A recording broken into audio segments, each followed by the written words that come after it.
algo en subirlas, ahí ya puse a grabar, así no me olvido, ya que estamos hablando tanto de grabar, no me olvido de grabar esta. A veces, voy a ser sincero, demoro algo en subirlas porque mi conexión de internet tampoco es tan buena, y cuando lo pongo a subir y me dice que va a tardar 2 horas, entre que alguno de mis hijos por ahí necesita subir algún trabajo, todos trabajamos, todos teletrabajamos, ellos además estudian, yo doy otras clases, cuando a veces me dice que voy a ocupar la banda ancha durante 2 horas, decido cancelarlo y probar en otro momento. Y por ahí tardo un día o dos en subirlas, pero en general siempre está subida antes de la clase siguiente.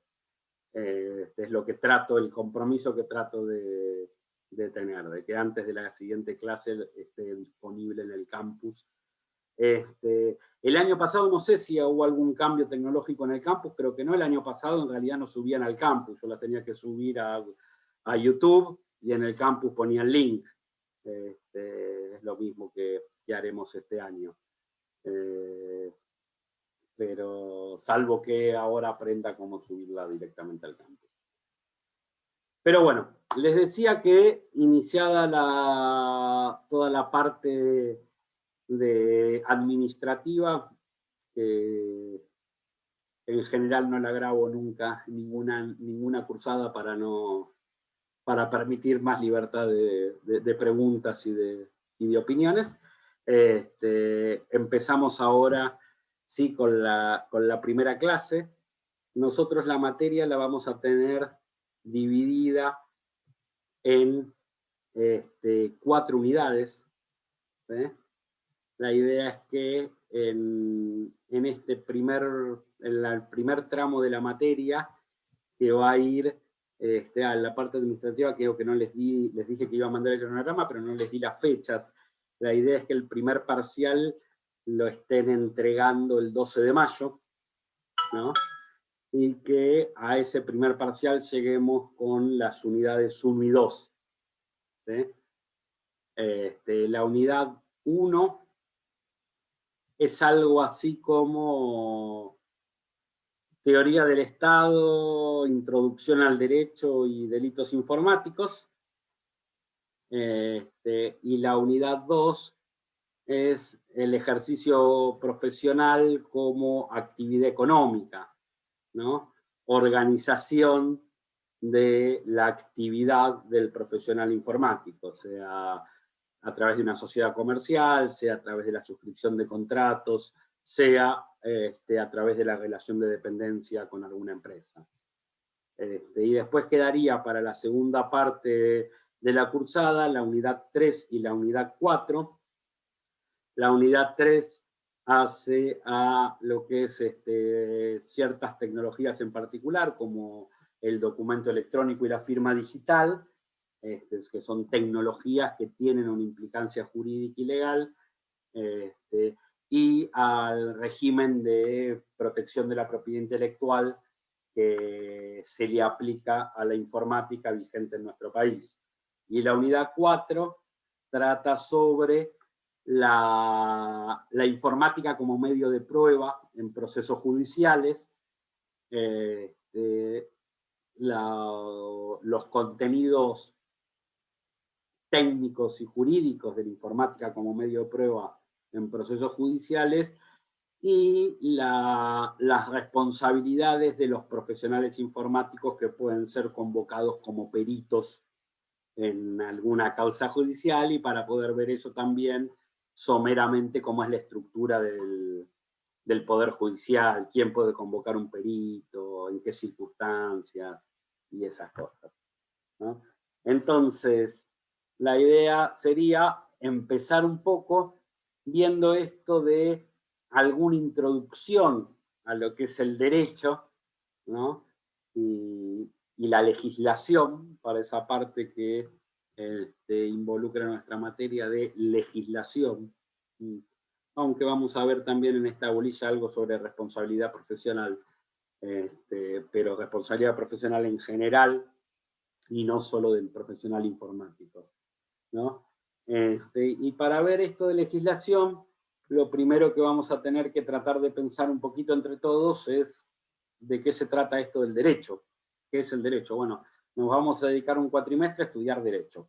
No es la carrera que eligieron, pero es una materia en la carrera que eligieron, y este cuatrimestre se van a dedicar a estudiar Derecho.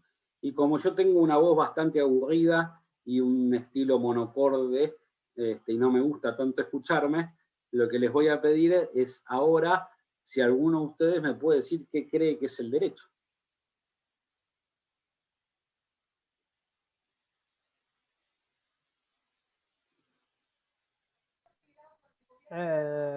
Podemos decir que el derecho es un, un conjunto de leyes y ordenanzas que rigen en un país y limitan los actos que se pueden realizar. Es una definición de derecho, no está mal, es lo que los abogados llamamos derecho objetivo, derecho positivo, ¿no? Sería derecho igual a ley, ¿no? ¿A alguno se le ocurre otra definición posible de derecho? Yo, profe, iba a decir algo parecido, algo así como conjunto de normas que rigen las relaciones humanas. Había pensado algo así también. Bien. Con Vamos lo que uno nace también. por el mismo camino. ¿Cómo? ¿Cómo, Y Gustavo? es con lo que uno nace, generalmente. O sea, el uno pelo. cuando nace... Bueno, algunos sí, algunos no, depende. Digo que es con lo que algunos nacen, porque, o sea, toda persona que nace tiene ciertos derechos. A eso me refiero. Bien. Como el derecho a la vida, el derecho, ¿no? Exacto. ¿Ah? Claro, aquellas facultades, Exacto. inherentes a la persona, ¿no? Exacto. Es otra visión, otra forma otra definición de derecho que los abogados solemos llamar subjetivo, ¿no? Entonces tendríamos un derecho objetivo, que son las leyes, un derecho subjetivo, que son aquellas facultades que tenemos las personas, algunas solo por ser personas, el derecho a la vida, el derecho a la dignidad, otras dependiendo, ¿no? A veces las vamos a tener, a veces no las vamos a tener. Por ejemplo, los cónyuges tienen derecho al débito conyugal, ¿no? Se imaginarán lo que es el débito conyugal. Quienes no tienen pareja estable no tienen derecho al débito conyugal. ¿No? Digamos, pueden tener la facultad, pueden ejercer el débito conyugal, pero no tienen un derecho a él. Entonces, algunos de esos derechos subjetivos los tenemos por ser personas, otros surgen de acuerdo a ciertos acuerdos o a nuestra conducta o a las cosas que hacemos, a veces por un contrato, ¿no? Entonces, voy a la pizzería, me pido 2 porciones de mozzarella, cuando me traen el plato tengo derecho a comérmela, sí, porque hice un contrato de compra-venta y le compré 2 porciones de mozzarella, y entonces ahora tengo derecho a comérmela, porque son mías. Pero bueno, no todo el mundo tiene derecho a comerse esas 2 porciones de mozzarella que son mías. ¿No? Pero bueno, esos serían los derechos subjetivos, ¿no? La definición de derecho como derecho subjetivo. ¿Se les ocurre alguna otra cosa que pudiera ser el derecho? Yo pensé, creo que yo lo vi por otro lado. Pensé que era un estudio, una ciencia, digamos, como que Muy bien. regula esas cosas, ¿no? Así es. También hay otra acepción de la palabra derecho, que es lo que hacemos los abogados, los profesores, los juristas, ¿no? Que es lo que algunos llaman la ciencia del derecho, ¿no? Que es estudiar las leyes, los derechos subjetivos, y eso también se le llama derecho, al punto tal que existen universidades que tienen facultades de derecho, ¿no? Y donde el derecho habrá que ver, eso ya es una discusión epistemológica, nociológica, si es una ciencia, si es una tecnología, ¿no? Para que ustedes se den una idea, en Francia, en la Organización Universitaria de Francia, ¿no? Ellos optaron y la Sorbona de la Facultad de Derecho depende de la Escuela de Derecho, ¿no? Y entonces uno puede estudiar el doctorado en jurisprudencia, que no te habilita a ejercer como abogado, ¿no? Es un estudio, una ciencia social, donde se estudia las ciencias jurídicas, ¿no? Y uno estudia cómo funcionan las leyes, cómo funciona, pero no te permite ser abogado, y hay una escuela de derecho donde estudian para ser abogados, ¿no? Es casi un terciario, ¿no? Y para ellos ser abogado es una tecnología y ser jurista es una ciencia. En su momento, en la reforma universitaria, hubo mucha discusión en la Argentina, y en la Argentina ganó la posición, yo la comparto, de que para ser abogado es bueno que nos obliguen a estudiar lo que algunos llaman la ciencia jurídica. Yo a veces tengo mis dudas sobre describir al derecho como una ciencia, sobre todo porque es un campo muy atravesado por relaciones de poder, ¿no? Entonces es muy difícil establecer verdades científicas en un campo que está cruzado por relaciones de poder, pero al menos es un campo de conocimiento, ¿no? En algún modelo nociológico lo podríamos llamar como una disciplina, si no es una ciencia, un campo de conocimiento, y el estudio de ese campo de conocimiento y de esa disciplina también se llama derecho. Y no sé si a alguno se le ocurre otra forma de usar la palabra derecho. Diestro. Diestro también es lo contrario a diestro, pero la verdad no era la que estaba pensando. No, perdón, no es lo contrario, es un sinónimo de diestro, es lo contrario a zurdo. Pero no era la que estaba pensando. Pero muchas veces, muchos de nosotros nos vamos a encontrar diciendo cosas del estilo de el otro día le robaron la cartera a la vecina en la esquina y no hay derecho. Nadie hace nada, ¿no? Y hay una acepción también de la palabra derecho donde le equipara a justicia, ¿no? Es derecho lo que es justo, y lo que vivimos en la injusticia es la falta de derecho, ¿no? Todo lo injusto es lo contrario al derecho, y lo justo es el derecho. En realidad todo esto no es más que una forma que intenta ser simpática de empezar la clase, y es una forma también de empezar a introducirnos sobre ustedes que están terminando ya la carrera, porque entiendo que es una materia del último año, ¿no? Están terminando la carrera de profesionales en la informática.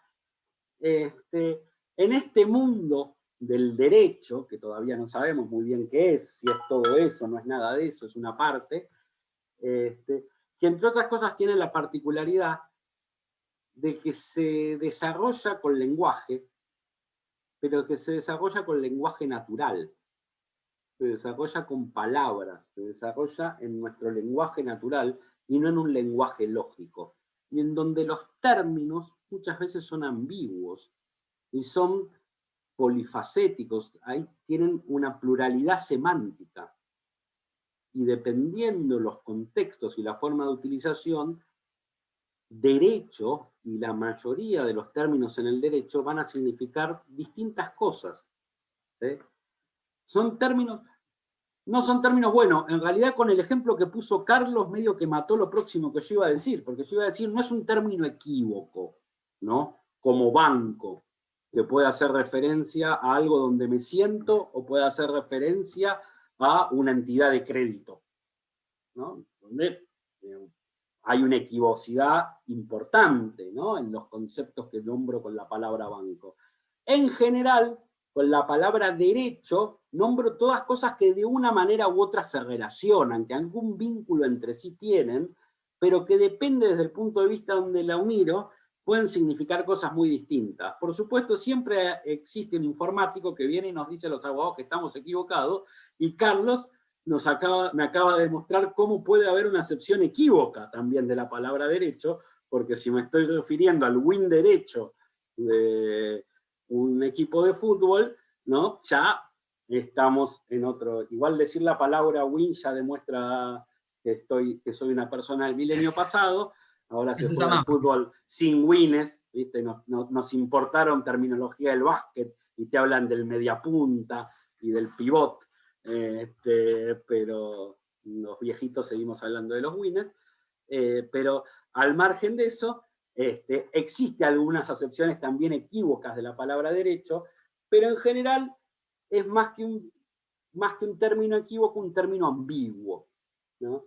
Y casi todos los términos en el derecho son ambiguos. Yo cuando me acuerdo de mi época de estudiante, nosotros teníamos una materia, teoría general del derecho, yo la tuve que cursar varias veces porque no me gustaban las cátedras en las que me anotaba y las renunciaba enojado con los profesores, pero finalmente encontré una cátedra que me gustó y la llevé, y en la primera clase el profesor nos hacía todo un relato de estas características y nos iba a ir sacando cosas. Entonces, bueno, ¿ustedes qué opinan? Y en un momento llegaba, después en algún tiempo en mis inicios de la docencia fui ayudante en esa cátedra y descubrí que lo hacía todos los años, todos los cuatrimestres con todos los grupos de estudiantes, y siempre lo lograba, ¿no? Llegaba un momento donde la respuesta que le dábamos los estudiantes era, bueno, derecho es lo que hacen los abogados, ¿no? Porque ya no, como todo podía ser y no podía ser, finalmente era lo que hacen los abogados, y cuando les llegábamos a esa respuesta, él siempre nos decía lo mismo: yo los domingos a la tarde hago asados en Bermuda, y no dejo de ser abogado, y me parece que eso no es derecho, ¿no? Entonces, el única sentido que tiene esta introducción que estamos haciendo, que lo van a encontrar en el apunte que les vamos a pasar, en un texto editado por la Universidad del Litoral, para la carrera de abogacía de Introducción al Derecho, es poder entender que cuando hablamos de una materia como derecho, estamos hablando de algo que se realiza con lenguaje natural, de algo que tiene multiplicidad semántica, y que desde esa multiplicidad semántica, entonces, casi todo va a tener que ver con la interpretación. Ustedes vieron que siempre, ante cualquier pregunta, la respuesta de un abogado es depende, ¿no? Si ustedes van y le preguntan a un programador, ¿puedo hacer un array con 5 tablas que me conteste pares ordenados? Y el programador le va a decir sí o no. Si ustedes van y le preguntan a un abogado, si una persona mata a otra, ¿tiene que ir presa? Y el abogado le va a contestar depende. Depende. Si la persona mató a otra porque sí, por su mero gusto, por placer, por alguna decisión individual, y seguramente sí. Ahora, si la persona que mató a la otra es un soldado en una batalla, y resulta que el bando en el que está es el que sale triunfador, probablemente no. Y si estamos en un país que tiene pena de muerte y la persona que está matando a otra es el verdugo, tampoco. Y si la persona que está matando a otras está actuando en defensa propia, tampoco. Y si mata por una cuestión accidental de la que no es responsable, y probablemente tampoco. Ahí depende, ¿no? Pero además depende de cómo interpretemos el artículo 79 del Código Penal, que dice el que matare a otro, y que está escrito en español, y que todas las palabras tendrán, lo pongo como ejemplo por el absurdo, ¿no? El que matare a otro, ahí la verdad que el campo interpretativo es muy chiquito, ¿no? Matar es claro lo que es, quiénes son nosotros es claro lo que es, ¿no? Y él, bueno, ahora podríamos discutirlo en su redacción sexista, pero en principio el que matare a otro es una formulación genérica que tiene pocas interpretaciones posibles. Ahora, cuando vamos a la discusión, a otras normas, como por ejemplo la del hurto, que dice el que se apropiare, el que desapoderare a otro de una cosa total o parcialmente ajena, y bueno, vamos a tener que discutir qué es cosa, ¿no? Las ideas son cosas, los programas informáticos son cosas. Cuando veamos delito informático van a ver muy divertido qué pasó con la definición de cosa y las páginas web en la jurisprudencia, ¿no? Si las páginas web son o no son una cosa, ¿qué quiere decir desapoderar? Porque, por ejemplo, con los bienes informáticos, ¿no? En el mundo de las cosas sensibles, en el mundo de los objetos, cuando yo me apropio de algo, se lo estoy quitando, a quien lo tiene, ¿no? Me apropie legítima o ilegítimamente. Compro un caramelo en el kiosco, me lo apropio, pasa a ser mío el caramelo. El kiosquero deja de tener ese caramelo, ahora lo tengo yo. Bueno, con los bienes informáticos no es tan así, ¿no? Porque yo puedo tener ahora el programa, pero el otro lo sigue teniendo. Entonces yo me apodero, pero no lo desapodero. Y, bueno, ¿qué es algo ajeno? ¿Qué es total? ¿Qué es parcial? Todo eso lo vamos a tener que interpretar, porque son palabras del lenguaje español. Y como todo lenguaje, y esto sí, ustedes me lo van a entender más fácil que mis alumnos de la carrera de abogacía, todo lenguaje es interpretable. Y no tenemos ninguna forma de conocer el contenido de una proposición si no es a través de la interpretación correcta del lenguaje en el que está formulada. Si yo tengo una proposición formulada en un lenguaje y la interpreto con un esquema de interpretación que corresponde a otro lenguaje, el resultado que voy a obtener es inválido, ¿no? Bueno, el derecho está escrito en lenguaje natural y debe ser interpretado. Y la palabra derecho tiene todas estas formulaciones y más.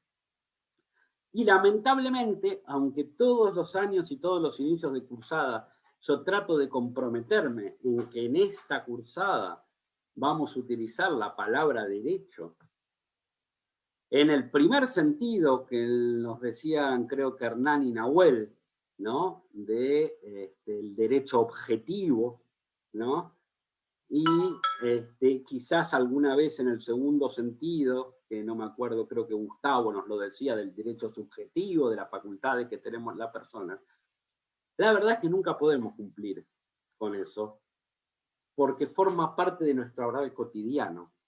Y porque cuando alguno se manda alguna barrabasada, probablemente otro, incluso yo, diga, no hay derecho a que digas esas pavadas. Y forma parte de eso, y por lo tanto seguramente más allá de que en principio vamos a tratar de tomarlo en sus dos acepciones de derecho objetivo y subjetivo, probablemente lo usemos en todas sus acepciones, y va a ser el contexto lo que nos indique en qué acepción lo estamos usando. Pero en principio, la idea de esta introducción tiene que ver con pensar que nosotros vamos a estudiar a lo largo de este cuatrimestre una parte de un orden normativo. Y que ese orden normativo, como un programa de computación, tiene una cantidad de reglas, ¿no? Que van, les pido disculpas, me está sonando el teléfono, voy a cortar, pero ahí. Tiene una cantidad de reglas de cómo deberemos comportarnos o dejar de comportarnos, ¿no? No es, va a quedar grabado, así que no me voy a poder decir en el futuro, no es la opinión que yo tengo del derecho, creo que es mucho más complejo. Algo de eso vamos a ver en el primer apunte, ¿no? Las relaciones del derecho con el Estado, las relaciones del derecho con el poder, el problema que significa el establecimiento de órdenes normativos coactivos, como es buena parte de la legislación en sociedades de conflicto como la sociedad en la que vivimos, sociedades de clase, ¿no? Es muchas otras cosas más que el orden normativo del derecho, ¿sí? Desde una mirada funcionalista de la sociedad, se diría que el derecho es la estructura de reglas que permiten el desarrollo de la vida en comunidad y la preservación del interés común. Desde una mirada positivista, que es la que vamos a adoptar nosotros, se diría que el derecho es un conjunto de normas que establece cuál es el deber ser, y que si después el ser es así o no es así, ya no es un problema que nos importe. Los juristas no tenemos nada que ver con eso, ni los abogados, ni los jueces, ni los estudiosos del derecho. Es un problema de la sociología. Si después la sociedad es otro problema. El derecho es un conjunto de normas que establece el deber ser, ¿no? Desde una mirada marxista, se podría decir que el derecho forma parte de la superestructura que construye la clase dominante para oprimir a las clases dominadas, ¿no? Y que forma parte de la superestructura ideológica que hace, a través de la ley, creerle al conjunto de la sociedad que respetar esas normas es en beneficio de todos, cuando en realidad es en beneficio de las clases dominantes, ¿no? Y desde otras miradas tendrá otras acepciones. No importa cuál es la que adopto yo, no es la que vamos a ver en la cátedra, pero creo que la que vamos a ver en la cátedra es la más funcional y operativa para el sentido que tiene esta materia en esta carrera, ¿no? Que es pensar cuáles serán las responsabilidades legales que van a tener que enfrentar ustedes como profesionales de la informática en el ejercicio de su profesión, ¿sí? Y cuáles serán las formas jurídicas que puedan adoptar en el ejercicio de su profesión. Y en ese sentido, pensar el derecho como un sistema normativo, ¿sí? Primero como un sistema cerrado, como un sistema lógico, completo, coherente, normativo, nos permite pensarlo como algo que a ustedes les va a ser muy familiar y que es como un programa, ¿no? Nuestra Constitución, en definitiva, lo que tiene es un programa de cómo debiera ser nuestra patria, o nuestra nación, porque la Constitución no habla de patria, ¿no? ¿Cómo debiera ser nuestra república, nuestra nación? Bueno, nuestra república debiera ser así, asá y acusá, ¿no? Y esa es un programa político que desarrolla nuestra Constitución. Después ese programa, quizás para pensarlo en términos informáticos, esa Constitución sería el documento de análisis, ¿no? De un problema que tenemos a resolver. Después va a haber una cantidad de leyes que serán los documentos de diseño, ¿no? de ese programa, constituciones provinciales, leyes federales, etcétera, etcétera, que nos irá bajando ese análisis, ese programa político de la república que queremos, o que querían los constituyentes, ¿no? Pero que en principio nos rige, ¿no? Ese programa político lo irán bajando un diseño a través de leyes y demás, y después irá bajando a módulos de programación ya a través de acciones concretas de gobierno en los distintos niveles, ¿no? Federal, provincial y municipal. Y entonces cuando el policía le da un palazo en la cabeza a uno, será quizás en el viejo lenguaje de COBOL diríamos un copy, una función específica, policía pega, ¿no? De este sistema grande que sería nuestra sociedad. En esta escuela, que sería la escuela positivista del derecho, hay un gran maestro que en su momento escribió la teoría pura del derecho, que se llama Hans Kelsen, ¿no? Es el padre del positivismo jurídico, ¿no? Y él decía esto, que el derecho era una ciencia normativa, que era una ciencia normativa del deber ser, que el derecho no nos contaba cómo era una sociedad, ni nos contaba, sino que el objeto del derecho eran las normas, y cuando decimos normas, igual, insisto, con el texto y en la clase que viene vamos a ir profundizando en esta idea, pero cuando decimos normas decimos leyes y decimos algunas cosas más, ¿no? Que el derecho era un sistema normativo, el objeto eran las normas y su lógica interna, ¿no? Y que era un sistema normativo del deber ser, que no nos contaba cómo era una sociedad, ni nos servía para entender cómo era una sociedad, ni para predecir lo que iba a suceder en una sociedad, sino que lo que nos decía era cómo debía ser esa sociedad. ¿Sí? Y que esas normas, por ser un sistema completo, no contradictorio, para ser un sistema completo, no contradictorio, y cumplir con todos los requisitos de un sistema lógico, eran guiadas por la racionalidad. Hoy la mayoría de los doctrinarios y teóricos del derecho creen que no es la racionalidad lo que determina las decisiones judiciales, sino la razonabilidad, ¿no? Que tiene alguna diferencia, ¿no? La principal es que la racionalidad en general es de respuesta única, mientras que la razonabilidad puede ser de respuesta múltiple frente a la misma problema, ¿no? La respuesta es razonable, es decir, tiene una probabilidad cierta de ser la respuesta válida, mientras que si el sistema es el sistema de la razón, si P entonces Q, si tengo P tengo Q, no hay duda, es sí o es no, no se puede estar un poquito embarazada. Bueno, en el derecho se puede estar un poquito embarazado, ¿no? De hecho, por ejemplo, ahora existe una cantidad de facultades que la persona gestante tiene hasta la semana 14 que deja de tener después de la semana 14, ¿no? Entonces, bueno, evidentemente en el derecho se puede estar un poquito embarazada. En otros campos de saberes no se podrá. Pero, entonces, decía, en esta idea, insisto, es muy buena, ha sido muy bien desarrollada por Kelsen. A todos los que hemos estudiado Derecho nos fascina leer ese librito, que no es muy grande, La teoría pura del derecho. Yo no creo que sea real, pero creo que es el modelo que mejor se ajusta a las necesidades de nuestra materia. En este esquema que nos presentaba Kelsen sobre el sistema normativo, él decía que este sistema de normas se presentaba como una pirámide jurídica, ¿no? Entonces él decía que esa pirámide jurídica lo que requería, lo primero que decía es que nos da una definición de norma, ¿no? Y esa definición de norma, ¿qué es? Él decía, el derecho es un sistema normativo. Bueno, primero vamos a ver cuáles son las normas que entran dentro de este sistema, porque el derecho no es el único sistema normativo. Hay otros sistemas normativos, la religión, la moral, ¿no? Hay distintos, vamos a ver la clase que viene, los códigos deontológicos, ¿no?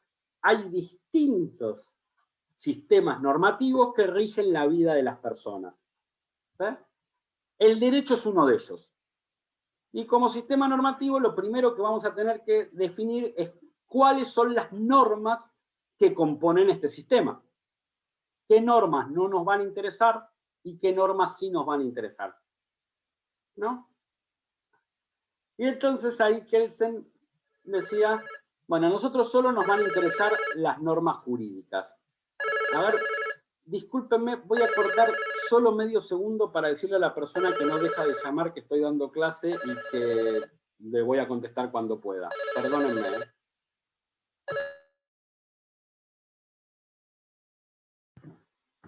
Bueno, disculpen la interrupción y ahora seguimos. Entonces decía, Kelsen nos va a decir, bueno, a ver, ¿cuáles son las normas que van a entrar? Y él va a decir las normas que entran en nuestro sistema.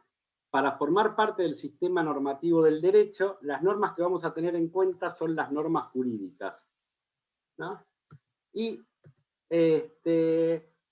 ¿cuáles van a ser las normas jurídicas? ¿No? Entonces, porque, bueno, es muy fácil decir, bueno, acá entran las normas jurídicas. Bueno, ¿cuáles son las normas jurídicas? Y entonces Kelsen va a decir que una norma, para ser considerada una norma jurídica, va a tener que ser una formulación que responda a la siguiente definición. Se las voy a decir, si quieren anótenla, si no ya va a aparecer varias veces en los apuntes. Es una formulación complicada. Insisto, creo que ustedes los informáticos me la van a entender más que mis estudiantes de Derecho. Pero Kelsen nos decía que la norma jurídica es un juicio hipotético de un deber ser coactivo. Parece un trabalengua, parece una juxtaposición de términos que no significan nada, pero significa mucho. Vamos a tratar de desentrañar qué es esto del juicio hipotético del deber ser coactivo. Kelsen nos dice que una norma jurídica no es un hecho en sí mismo, sino que es un juicio, una valoración, una apreciación sobre un hecho. ¿Sí? La norma no es algo que yo pueda tocar. La norma es una valoración sobre conductas humanas. Es qué opina el sistema de la actuación de Gustavo, o de Sebastián, o de Federico. ¿No? Bueno, es un juicio sobre una conducta humana. ¿Sí? Pero ese juicio, nos va a decir Kelsen, no es sobre una conducta concreta. Porque el juicio sobre la conducta concreta lo va a hacer un juez cuando esté resolviendo un pleito. Cuando yo desarrollo la norma, cuando el legislador escribe la norma, ¿no? Va a ser un juicio sobre una conducta humana, pero no sobre una conducta concreta.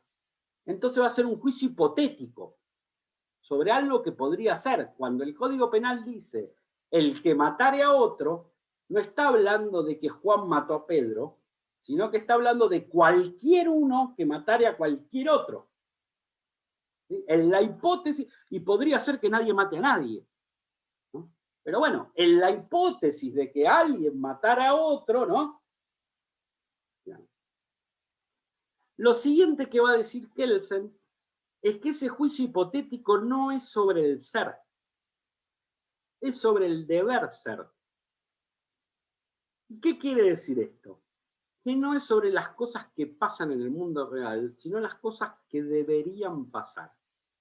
Yo me acuerdo que también en mis épocas de estudiante de Derecho, en una de las tantas cátedras que renuncié de Teoría General del Derecho hasta encontrar la que me gustaba, más allá de que no me gustaba la opinión de la cátedra y por eso la renuncié y me cambié de cátedra, el profesor era muy bueno, ¿no?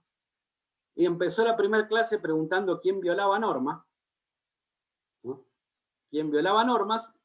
Que empezó a decir algunas normas, todos levantaron la mano, bueno, sí, yo violo normas, y después nos dijo, pobre norma. Esto no es así. Porque, por ejemplo, el Código Penal cuando dice el que matare a otro será castigado con una pena de 8 a 25 años, si yo voy y mato, perdón, a ver a quién podemos elegir, alguno que no tenga cámara, vamos a elegir a Lucas Granata, yo voy y mato a Lucas Granata y voy preso de 8 a 25 años, ¿cumplí la norma o no cumplí la norma?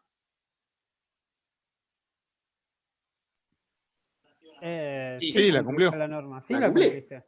Lo Sí. mato y voy preso. Sí. Yo cumplí la norma, ¿no? Entonces, lo que decía Kelsen es, lo que establece la norma es lo que debe ser si sucede el antecedente, ¿no? Es un juicio hipotético sobre una conducta hipotética humana que si resulta que sucede esa conducta, nos dice qué debe pasar. Pero no nos dice qué va a pasar. La ley no nos dice que si yo mato a Lucas Granata voy a ir preso. La ley nos dice que si yo mato a Lucas Granata debería ir preso. Después si voy o no voy preso ya es otro problema, un problema de la policía, de los fiscales, de si soy bueno escondiéndome, si puedo demostrar alguna cosa, si me hago el loco y voy a un sanatorio. No sabemos de qué depende que yo vaya o no vaya preso. Depende de un montón de cosas del mundo real. Y Kelsen decía, eso a nosotros no nos importa, porque nosotros estamos en un mundo normativo. Para la norma no importa si Lisandro va preso por matar a Lucas. Lo que importa es que si Lisandro mata a Lucas, debe ir preso. ¿Sí? Y terminaba su fórmula con coactivo, ¿no? ¿Y qué es esto de coactivo? Lo que es coactivo, como dice la palabra, es lo que es obligatorio, lo que se hace a la fuerza, lo que se hace aún contra tu voluntad. ¿Está bien? Entonces, lo que decía Kelsen es que una norma, para ser considerada una norma jurídica, tenía que prever una conducta humana y una consecuencia a esa conducta que sea obligatoria. Y que si yo hice A, me debe pasar B. Y no puedo elegir que no me pase B. Y si yo puedo elegir que no me pase B, entonces eso no es una norma jurídica. Si nadie tiene la fuerza para obligarme a que si lo mata Lucas voy preso, eso no es una ley. ¿Eh? Entonces ahí resulta que aparecen algunas cosas complicadas, ¿no? Como por ejemplo, la resolución que dice que yo soy docente a cargo de este curso, ¿no? Que firmó el Consejo Superior. No es una norma, no es jurídica. La escribieron abogados, la votó el Consejo, le pusieron números, está en un libro de resoluciones. ¿Cuál es la sanción? Dice Lisandro está a cargo de este curso.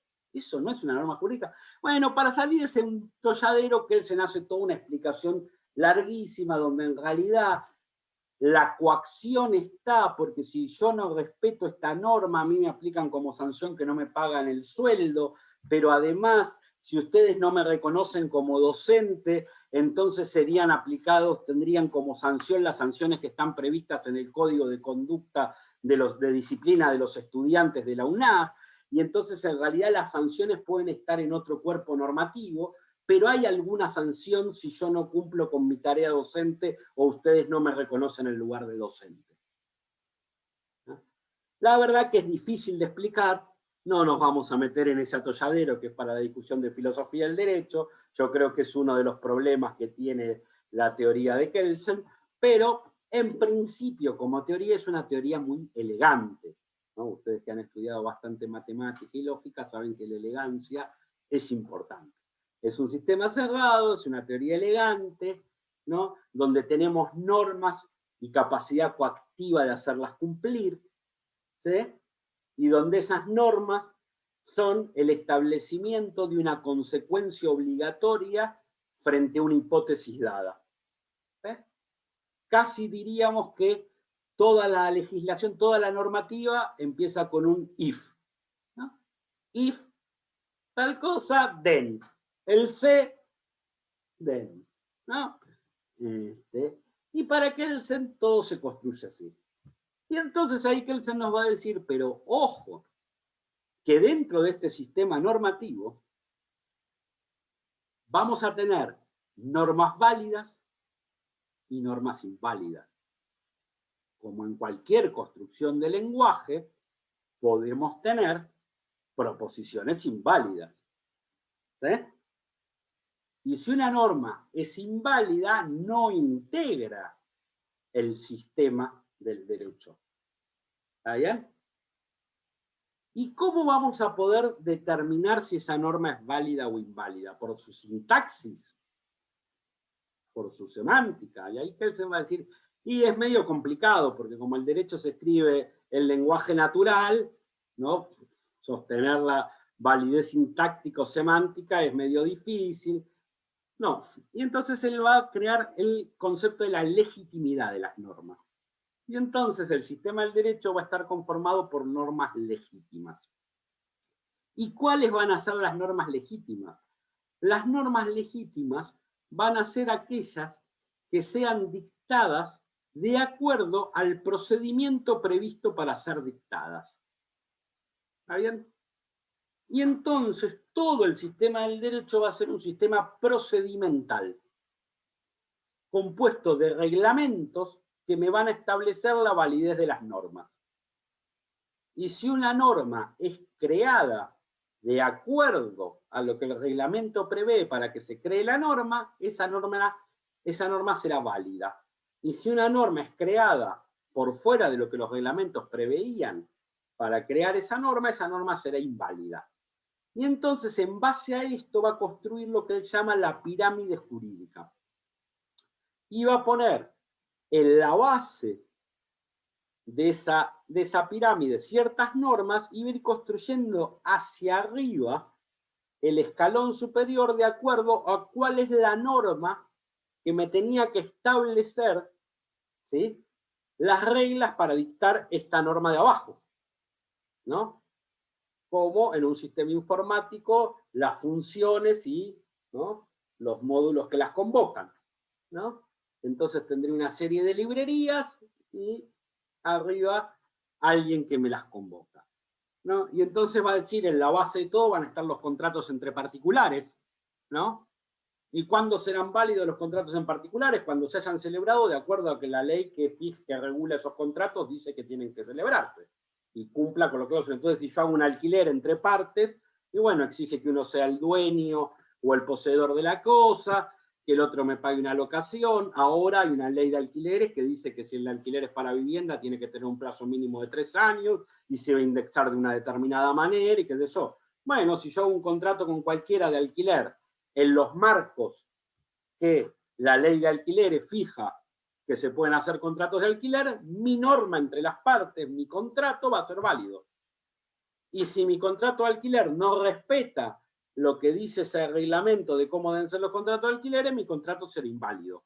Y esa norma no integra el sistema jurídico, no integra el orden normativo, ¿no? Y entonces a decir, bueno, abajo de todo están los contratos entre particulares, arriba de eso están las ordenanzas municipales y los reglamentos de los directores generales, arriba de eso nos vamos a encontrar con las leyes provinciales, arriba de las leyes provinciales y casi en un mismo escalón, Kelsen estaba hablando de Alemania, de la República de Weimar. Es difícil pensar una república federal como la Argentina, pero entonces ahí casi en el mismo escalón vamos a tener a las constituciones provinciales y la legislación federal. Arriba de eso vamos a tener los tratados internacionales sin rango constitucional, ¿no? Y arriba de eso vamos a tener la Constitución con los tratados internacionales de rango constitucional. Y entonces Kelsen va a decir, ¿cómo sé si una ley emanada del Congreso es válida o es inválida? Y si se hizo de acuerdo al procedimiento que la Constitución dice que se haga, es válida. Si se hizo por fuera del procedimiento que la Constitución dice que se haga, es inválida. Y entonces hay un montón de gente que dice, pero el contenido, porque la Constitución Nacional dice que las leyes las vota el Congreso de la Nación, con mayoría de la Cámara de Diputados, mayoría de la Cámara de Senadores, y las promulga el presidente, ¿no? Y si yo saco una ley que dice que le vamos a cortar las patillas a todos los que se llaman Hernán, y la votan los diputados, y la votan los senadores, y la vota el presidente, esa ley es legítima, ¿no? Y Kelsen te va a decir, si cumplió con todos los reglamentos, es derecho positivo, es norma aplicable, y el juicio hipotético es llamarse Hernán, y la consecuencia es que corta la patilla. Y no hay, se imaginarán que fue la tesis del derecho que abrazó Hitler con todas sus ansias y sus fuerzas, y así le parecía que era legal las leyes de Nuremberg, ¿no? Y la solución final, que eso era absolutamente legítimo en el derecho, digo, no solo el nazismo, ¿no? La esclavitud fue legal, ¿no? Había leyes que decían que había que hacer con los esclavos, y estaban sancionadas de manera reglamentariamente correcta, ¿no? Por supuesto, después la evolución de distintas cuestiones de la doctrina de los derechos humanos y que eso hacen, por ejemplo, que hoy los tratados internacionales sobre derechos humanos forman parte de nuestra Constitución. Y que entonces si uno dijera que saca una ley para cortarle las patillas a todos los que se llaman Hernán, aunque la hiciera siguiendo todos los procedimientos que están en la parte orgánica, si se llama, de la Constitución, que es la que explica los procedimientos, esa ley estaría violando algunos de los derechos que están en la parte dogmática de la Constitución. Y como eso también forma parte de la Constitución, la ley sería inválida porque viola derechos y garantías de la primera parte de la Constitución. ¿Sí? Para que Hernán se quede tranquilo que no lo vamos a afeitar. Profe, esas son las leyes que se denominan anticonstitucionales, ese tipo de cosas, ¿no? Claro. Establecer que una ley fue dictada por fuera de lo que la Constitución admite, o porque no se cumplieron los procedimientos, o porque su contenido es contrario a lo que la Constitución admite, declararla inconstitucional en el sistema de Kelsen sería declarar que esa es una norma inválida. Y por lo tanto no hay que aplicarla. Hay distintos modelos de eso, y eso lo vamos a ver más en la clase que viene, cuando pensemos los vínculos de derecho y poder y derecho y Estado. Hay distintos modelos de cómo se declara inconstitucional una norma. El modelo español, por ejemplo, hay un único tribunal, que es el que decide, el Tribunal Constitucional, que es el que decide si una determinada ley es o no es constitucional. Cuando alguien cree que una ley es inconstitucional, tiene que ir ante ese tribunal, y ese tribunal lo resuelve, y lo que resuelve ese tribunal es válido para todos. Entonces, si ese tribunal dice la ley es constitucional, la ley es válida, y si ese tribunal dice la ley es inconstitucional, la ley no rige más. Es como que el Parlamento no lo hubiera votado. En la Argentina nuestro sistema es distinto. Cualquier juez puede decir que la ley es inconstitucional, pero solo lo dice para el caso concreto. Entonces, si a mí me afecta una ley que yo creo que se sancionó contra la Constitución, ¿no? Yo voy al juez y le digo, señor, a mí no me la aplique porque esto es inconstitucional.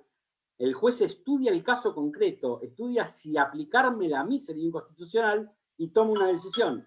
Y dice, ah, no, sí, señores, tiene razón Lisandro, a él, o en este caso Hernán, tiene razón, es inconstitucional una ley que diga que hay que cortarle la patilla, él quiere seguir teniendo patillas.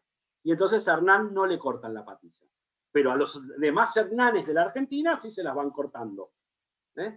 Y cada uno que diga, che, esto es inconstitucional, ganará su juicio o perderá su juicio, y depende de lo que resuelva su juez en cada caso, se le aplicará o no se le aplicará. ¿Sí? Eso se llama control difuso, pero lo vamos a ver la clase que viene. Así dicho brutamente, como lo dije yo, tiene muchos problemas, tiene algunas ventajas frente al otro sistema, pero tiene muchos problemas. Nosotros vimos el caso más claro cuando fue la discusión de la ley de medios, donde tuvimos un grupo empresario que pidió la inconstitucionalidad del artículo 161, y entonces la ley estaba vigente para todos los grupos empresarios de medios de la Argentina, algunos de los cuales, como el grupo Vila Manzano o el grupo de Telefe, se vieron obligados a vender algunas de sus empresas, y había un solo grupo de televisión en la Argentina que no estaba obligado a acatar esa ley. Sí, también pasa ahora con el impuesto a las grandes fortunas, que empresarios dijeron que para ellos no iban y ganaron incluso. Exacto, algunos empresarios ganaron la inconstitucionalidad de la ley, entonces a ese empresario no se le aplicaría. ¿Sí? Igual todavía faltan instancias superiores, pueden llegar a perder ese juicio finalmente, pero va a ser un juicio que dure años. Pero bueno, volvamos al sistema de Kelsen, y después de estas cosas charlaremos más la clase que viene sobre relaciones de derecho y poder. Volviendo entonces al sistema de Kelsen, ¿no? Todo va diciendo, bueno, cada norma es válida de acuerdo a lo que dice la norma superior, ¿no? Y entonces, si mi contrato se hace de acuerdo a la ley y a los reglamentos, ¿no? Yo pongo un bar, ¿no? Y en mi bar pongo una serie de reglas para que te quedes. Si gritas mucho te tenés que ir, está prohibido jugar a los dados, y no sé qué, ¿no? Y entonces publico, ¿no? Pongo un cartel que dice, el que escupa en el suelo, el que juegue los dados, y el que grite muy fuerte se tiene que retirar, la casa se reserva el derecho de admisión y permanencia, ¿no? Si esas reglas que yo pongo no contradicen a la normativa de habilitación de bares en la localidad de Florencio Varela, bueno, puedo poner esas reglas, y esas reglas son válidas. Si contradice a la norma superior, que es la ordenanza municipal que dice cómo se habilitan bares, será inválida.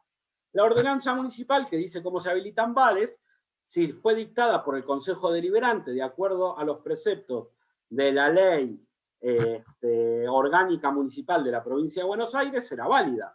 Si no, será inválida, ¿no? Y la ley orgánica municipal de la provincia de Buenos Aires, si fue dictada de acuerdo a los preceptos de la Constitución provincial, será válida. Y si no, será inválida. Y la Constitución provincial, si fue dictada de acuerdo a los preceptos de la Constitución nacional, será válida. Y si no, será inválida. Y ahí todos lo miraron a Kelsen y le dijeron, ja, ja, ja, y con la Constitución nacional, ¿qué hacemos? Acuérdense que Kelsen escribe República de Weimar, en una república constitucional, cosa que no sucede en toda Europa. Esa era una república, tenía constitución, ¿no? Entonces nos miraron, ¿y la constitución? ¿Quién le da la validez a la constitución? Y entonces Kelsen, en un pase de magia, sacó de la manga la solución. Y Kelsen dijo, no, en la cúspide de la pirámide jurídica, la norma que le da legitimidad a todo el sistema está afuera del sistema normativo. Es una norma extrasistema. Y desde afuera del sistema le da la legitimidad a todo. y es una norma hipotética. Y yo la voy a llamar norma hipotética fundamental. Y esa norma hipotética fundamental lo que dice es lo siguiente. Si A manda y generalmente es obedecido, entonces debe ser que A mande. ¿Sí? Entonces dice, primero, si A manda, tiene que mandar. Vieron, ahora está de moda decir si sucede, conviene, ¿no? Si pasa es lo que tiene que pasar. Bueno, Kelsen lo dijo en forma más filosófica y rebuscada. Y bueno, si cuando A manda todos hacen caso, y bueno, es el jefe. No, che, pero no está escrito en ningún lado. Ahí, bueno, pero manda y le hacen caso, ¿no? Pero, entonces alguien le dijo, che, pero no todos le hacen caso, pues siempre hay resistencia. En todo modelo de sociedad hay algunos rebeldes, algunos que... Entonces dicen, no hace falta que todos le hagan caso, que generalmente sea obedecido, ¿no? Y entonces, en nuestro caso, por ejemplo, de la Argentina, ¿qué significaría eso? Y bueno, después de la batalla de Caseros, Urquiza, Mitre, etcétera, etcétera, y mandaban y generalmente eran obedecidos. Lo habían ganado a Rosa había tenido que ir, y la verdad es que los tipos tenían cada uno su ejército, se sentaron un montón de fulanos, cada uno con su ejército alrededor de una mesa, fulanos a los que en general les hacían caso, y dijeron, che, muchachos, acordamos esta constitución. Bueno, dale, acordemos. Y como todo el mundo aceptó que esa constitución, bueno, está bien, ahora nos rige la constitución que eligieron estos muchachos después de Caseros, la de 1853, y de ahí para acá, todos más o menos aceptamos que esa constitución es válida. Bueno, entonces la constitución es válida. Y toda la lógica de nuestra pirámide normativa se basa en esa constitución, creada por Alberdi, Urquiza, Mitre, y una cantidad de muchachos que tenían ejércitos atrás y que dijeron, vamos a poner. Lo mismo que pasa con la constitución actual de Alemania Federal, ¿no?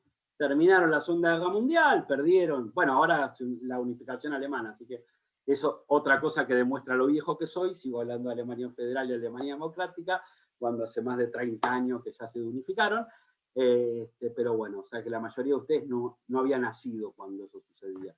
Pero perdieron una guerra, hubo 4 potencias, Inglaterra, Francia, Estados Unidos y Rusia, que ganaron esa guerra y decidieron que ellos iban a ordenar a Alemania de acá en adelante. Se la dividieron, porque como no se ponían de acuerdo entre ellos, le dijeron, bueno, el pedazo oriental decide Rusia cómo se organiza, el pedazo occidental decidimos los otros 3. Fueron, escribieron la Constitución, muchachos, ahora funcionan así. Y Alemania funciona así, durante 60 años. Con un muro en el medio.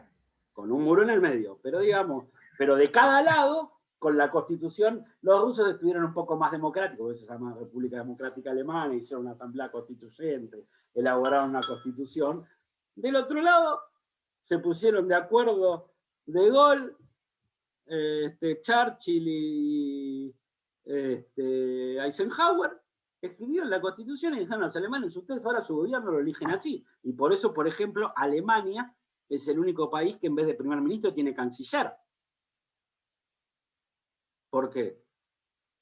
Porque su gobierno lo establecieron potencias extranjeras, por lo tanto, la persona más importante del gobierno era la que llevara las relaciones con las potencias extranjeras. El que manda es el canciller. ¿Por qué? Porque era el que le daban las órdenes a los generales que le habían ganado la guerra, ¿no? Entonces, por supuesto, esa norma hipotética a veces entra en crisis. Si lo sabremos en la Argentina con los golpes de Estado, ¿no? En 1930 hubo una cantidad de señores que dijeron, no nos parece la norma hipotética fundamental. La Constitución de 1853 y nos parece que no rige más porque la gente vota feo. Y resultó que generalmente los obedecieron. Tanto es así que la Corte Suprema llegó a decir, la Corte Suprema de la Nación, con un dictamen de Horacio Rodríguez Larreta, abuelo, el abuelo del actual jefe de gobierno de la Ciudad de Buenos Aires, que dictaminó eso y la Corte Suprema lo avaló, dijo, bueno, sí, es cierto que este señor Uriburu se llevó puesta la Constitución y volteó al gobierno federal que eligió la gente. Pero mientras nos deje a los jueces que controlemos lo que él hace, en realidad no se llevó puesta la Constitución, solo se llevó puesta la parte que no estaba funcionando bien, que era que la gente eligiera.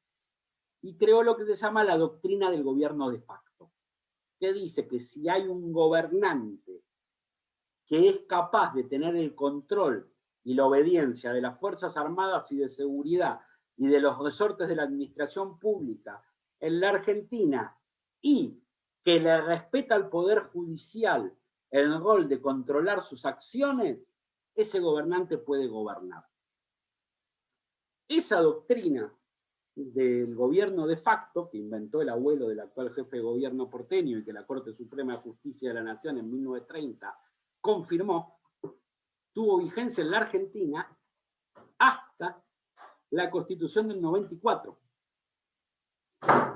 Recién en la Constitución del 94 se declara, ¿sí?, como inválida la doctrina del gobierno de facto, y nuestra Constitución actual dice que cualquier cosa que pase en contra de esta Constitución será reputada nula e inválida apenas puedan tomar de vuelta el control las autoridades constitucionales, con una suerte de cláusula de ultraactividad, ¿no? Ahora, ¿qué nos diría Kelsen? Bueno, está todo bien con tu cláusula de ultraactividad. Si querés, después cuando vuelven a ganar las autoridades constitucionales van a juzgar a todo. Pero lo que pasa en el medio, el que manda, manda. Y ahí va a haber algunos que le van a decir, bueno, eso lo discutimos en sociología, otros van a decir, no, lo que pasa es que esto está mal. Va a haber un montón de posturas, las vamos a charlar un poco mejor la semana que viene, cuando hablemos de las relaciones de derecho con Estado y poder, pero yo personalmente soy de la idea de que es válida la cláusula de nuestra Constitución que dice que alzarse contra ella convierte todo lo que siga de ahí en adelante en inválido, y que cuando se restablece la Constitución todo lo que sucede antes es nulo. Pero bueno, como eso está en nuestra Constitución recién desde el año 1994, ustedes van a ver que tenemos un montón de leyes en la Argentina, como la Ley de Propiedad Intelectual que vamos a estudiar en este curso, la 11723, que son decretos leyes que fueron dictados en momentos en que el Parlamento no funcionaba, ¿sí?, y que sin embargo siguen siendo válidos, aunque nuestra norma fundamental, la Constitución, dice que solo son válidas las leyes emitidas por el Parlamento, ¿no?